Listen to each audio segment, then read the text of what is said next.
My name is Dorothy Gamby and I'm 88 years old. I grew up in a place called Finsbury Park. When I was little we only had 2 rooms to live in, and my sisters and I used to sleep in one room in a big bed, and Mum and Dad used to sleep in what was called it was kitchen come bedroom come everything. I left school when I was 14 and went to work. Worked in different places, in a shop and everywhere.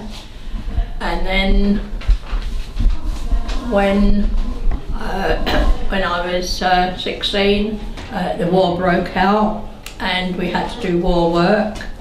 I went into the civil defence. It was very, very frightening because there was the bombs. And we used to go down we used to go down the tube and we slept on the platform because it was very low down when the air raids were on. One of my sisters, she used to be on the stage, she used to sing, and she went to different working men's clubs and sung there, and she also sung to the troops, the soldiers that was on leave or in the clubs. Then I got married when I was 20, and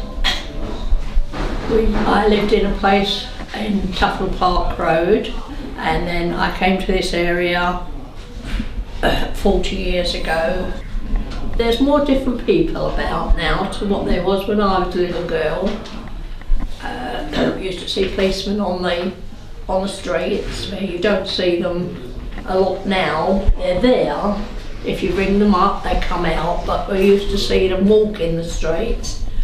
And if you was in any danger or anything like that, you used to be able to go up to a policeman and say, you've lost your way or anything like that.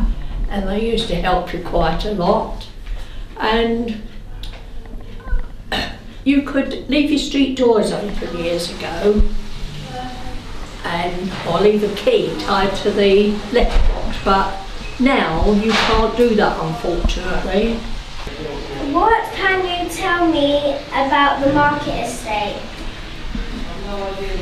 Well, years ago it used to be a animal market, and then when that went, they built the flats over there. They called it Market Estate. That's how the Market Estate got their name, because it used to be a cattle market.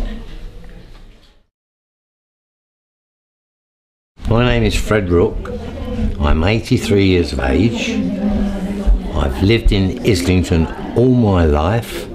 My parents lived in Islington all their lives, their grandparents and their great-grandparents, and I've been to the local records office and to Kew and traced my ancestors back to the 1700s, and nobody's ever moved out of Islington, so I know a little bit about Islington. The local main road, Caledonian Road, when I was a child, there were stalls all the way along the road, and there was trams running up and down the road, and if you wanted to get on a tram or a bus, it cost you a penny to get on, to go from one end of Caledonian Road to the other. Now it costs over £2. There was a market over there where the clock tower is. That was massive. It was known all over the world as Caledonian Market, and they used to sell everything. I mean, you could get bargains over there, you could get food or pictures or furniture, whatever you wanted you could get. But on the other side of the road was the slaughterhouses, and they used to bring cows and sheep and all that from a place called Maiden Lane, which is just at the top. And if you was walking along the road, you'd probably meet 100 cows coming the opposite way. In Caledonian Road we have everything, and I'll never forget there was one shop down there called the Home and Colonial, and when you bought something, yeah, you put your money in a container, and they had a wire, and they pulled the wire, and the money went into an office. They took your money, yeah, and then sent the receipt back again. And we had places like in Caledonian Road, a cook shop, yeah, and you could buy all different you know, kind of cooked meats and pickled onions and all that sort of thing. And everybody used to use it. And also, down Copenhagen Street, they had a cinema, yeah? And you used to have to pay 2p. It was called Tuppenny Rush, yeah? You used to go in there and they used to mark the seat when you came in, because it was a continuous rolling picture. And when you had seen your share, they used to throw you out. And when you came out of there, or before you went in there, just across the road was a soup shop. And you used to go in there and get a penny bowl of soup, yeah? And there was all sawdust on the floor in the soup shop, and then go into the cinema and be thrown out when you seen your show. Everybody knew everybody, and you was all friendly, and there was no robberies or violence or anything like that, and you could leave your doors open without fear of being robbed or anything like that. It was really lovely, but we never had any money. That was the only problem. We've all got a lot of money now, but it's not the same. It was lovely then, and you felt so safe, and we used to be able to play in the streets, which you can't do now. We used to play games in the street, and we had entertainers come round in the street. We used to sit on the curb, and we had, you know, dancers and all that sort of business used to perform in the street. And we used to have a thing come round, a roundabout, pulled by a horse and cart, yeah? And to get on the roundabout, you had to give them a jam jar. I was 10 when the war started, and I went to York Road School, but it closed because of the war.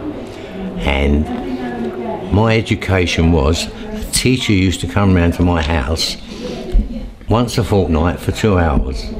That was my education. And every evening, the German planes used to come over and bomb us, and we used to run into the shelters. First of all, we had what they call an Anderson shelter, and it was made out of metal, and it was round, and you put sandbags and whatever on top. But it was, they had to dig a hole first to put the shelter in, and they just flooded. So they was absolutely useless. Nobody could go into them. And then they had a thing that was called a Morrison shelter, and it was a big table made of steel with steel legs and a wire cage in front, and you slept in front underneath that. When I was 15 years of age, I joined the fire service, and I used to go out in with the fire engines every night. But when the war was finished, it was so lovely, because during the war we had no lights. If you wanted to walk out in the street, you couldn't see anything at all. There was no lights, street lights, there was no lights anywhere. You wasn't even allowed to shine a torch in case the German planes saw you. But then, after the war, all the lights came on, and it was lovely. I used to go to a club called Copenhagen, and I met the woman that I'm married to now there, and we used to dance a lot there, and we used to go to all the different dances, St Pancras Town Hall, and the Lyceum, and places like that. And there was all big bands, famous bands. When I first got married, we lived on the 3rd floor of a house. We had no bath, no toilet there. If I or my wife or my 2 daughters wanted to go to the toilet, you had to come down 3 floors, out in the back garden, past the chicken run to an outside toilet. And bathing, we never had a bath, but we used to go down the Caledonian Road bars once a week on a Saturday normally. And during the war, nobody was allowed more than 4 inches of water in a bath. It was marked. You was never allowed more than 4 inches of water. Well, my name is Hilda Porter, and I live in the main Camden Road. I've lived in the same place for 52 years. I am 96 now, but I was brought up in Petticoat Lane. When I was a young girl, we used to do quite a lot of skipping, and we We used to make believe, make up. We used to use paper to make clothes, and we used to put on stage shows. We had great fun. And skipping, you generally got two people to skip, to ride the rope, and somebody would go in and skipping. And we used to sing, "My ball's down the airy, don't forget to give it to Mary" on a Sunday morning. We always sang that while you were skipping. But we always had to be in at a certain time at night. We weren't allowed out late. And you would never, ever eat in the street. Everything has been changing all the time. The traffic has changed. We didn't have traffic lights when we were young. We didn't have gas or electric. Apparently this area, they had the cattle down where the clock tower is.